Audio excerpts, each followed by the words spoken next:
এই ধরনের পাকনা কথার জন্যই আজকে এনসিপির জনপ্রিয়তা এত দ্রুত কমে গেছে।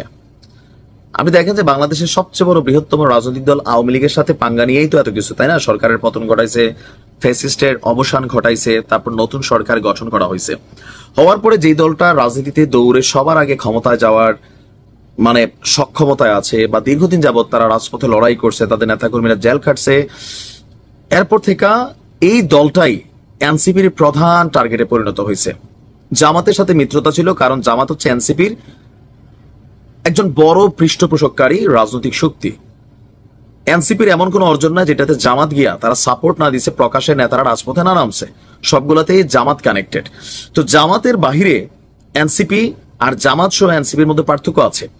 আবার জামাত ছাড়া এনসিপি, এই যে গোলাম আজম রাজাকার ইস্যুতে যখন বিভাজন হইল তখন দেখা গেল এনসিপির সমর্থন রাজপথে নাই, মাঠে মানুষ যোগাইতে পারতেছে না, 10, 15, 50 জন 100 জন বড় জোর এরা রাজপথে নামতেছে, বাকিগুলা ক্যামেরা, মাইক, ইউটিউবারের আপনার বিভিন্ন কিছু। যখন আমরা একদিকে শুনছি ডক্টর মোহাম্মদ ইউনূস পদত্যাগ করবেন, তখনই এই ধরনের শব্দ প্রয়োগ যে বিএনপি গণ অভ্যুত্থানের সরকারকে হটিয়ে ক্ষমতা দখলের পায়তারা করছে, আপনি শব্দগুলার ওজন বুঝছেন। বিএনপি ডক্টর ইউনূসের সরকারকে হটিয়ে ক্ষমতা দখলের পায়তারা করছে, মানে শব্দটা কি টোটালি নেগেটিভ সেন্স। আর এনসিপির পক্ষ থেকে যখন এমন বক্তব্য আসছে তবে বুঝতে পারছেন যে বিএনপির রিয়াকশনটা কি হবে। তাদের বক্তব্য যে বিএনপির অভ্যন্তরে অন্তর্কোন্দল থাকায় দলটি জাতীয় সংসদ নির্বাচনের আগে স্থানীয় সরকার নির্বাচন চায় না, দলটি এই অভ্যুত্থানের সরকারকে হটিয়ে ক্ষমতা দখল করার পায়তারা করছে, এজন্য তারা জনদুর্ভোগ সৃষ্টি করছে। এমনটা করতে থাকলে জনগণই তাদের বিরুদ্ধে দাঁড়াবেন, দাঁড়াইলে আমরা দেখব।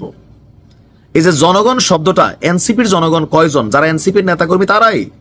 এখন কিন্তু আর নাই ওই যে বন্যার সময় যে টাকা দিছিল জনগণ, এই টাকার হিসাব যখন দিতে পারে নাই তখন কিন্তু আর এনসিপির পিছনে আমজনতা নাই। এটা আপনি বাস্তব, জামাতি জনতা আছে, তারপর ভাড়াটিয়া জনতা আছে, আর এনসিপির সমর্থনকারী বিভিন্ন উইংসের জনগণ আছে। এই দেশের জনগণ কোনো নিরপেক্ষ ক্যারেক্টার না, দলীয় ক্যারেক্টার। তো কারা তাদের বিরুদ্ধে দাঁড়াবেন? আমরা বলতে পারি এনসিপির জনগণ তাদের বিরুদ্ধে দাঁড়াবেন আসলে। আচ্ছা, গতকালকে রাজধানীর যাত্রাবাড়ি চৌরাস্তায় এক বিক্ষোভ সমাবেশে জাতীয় নাগরিক পার্টির নেতারা এই ধরনের কথাবার্তা বলছেন যে নির্বাচন কমিশন পুনর্গঠন, ভাই এটা তো এই সরকারের আমলে গঠিত হয়েছে। আচ্ছা, স্থানীয় সরকার নির্বাচনের দাবিতে ডক্টর ইউনূস পদত্যাগ করবে না কি করবে? আর স্থানীয় সরকার জাতীয় সংসদের আগে কেউ দিবে? আর এটা নিয়ে যদি বাড়াবাড়ি করে বিএনপি যদি রাস্তায় নামে, খুঁজে পাওয়া যাবে 2-4-10টা লাশ পড়ে যাবে একদিনে। যত আন্দোলন খালি কথায় কথায় ডাক দিয়ে তো এনসিপি করতেছে। এখন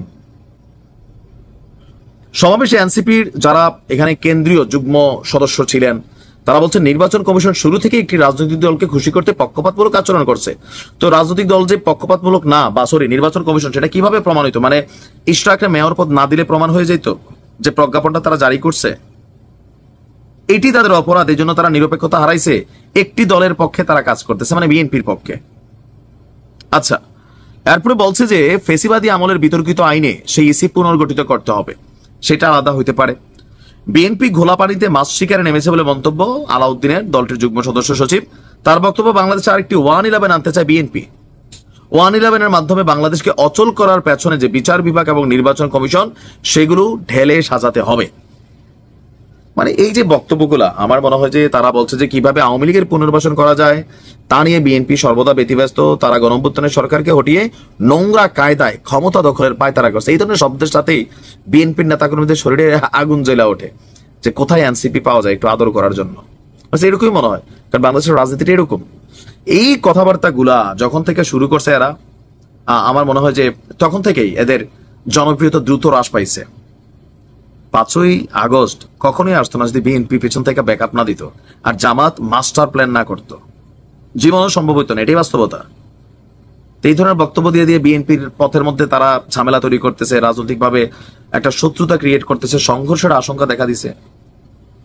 দেখা যাক কি হয়। এই ধরনের কথা বিএনপি সম্পর্কে বলার আগে একটু ভাইবা চিন্তা বলা উচিত। বিএনপি ক্ষমতা যেতে চায়, এটা সত্যি।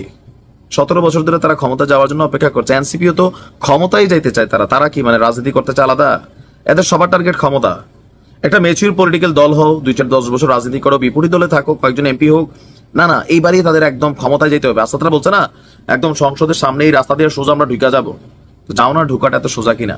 এই দেশে এখন একটা জিনিস খুবই সোজা, আওয়ামী লীগের ইস্যু নিয়ে যে কোনো ডাক দিয়া মানুষ জমায়েত করা সোজা, কিন্তু এর বাহিরে কোনো ইস্যুতে বিএনপির সাথে কনফ্লিক্টেড, জামাতের সাথে কনফ্লিক্টেড একটু দেখান না ডাক দিয়া, সম্ভব হবে না। ভালো থাকুন।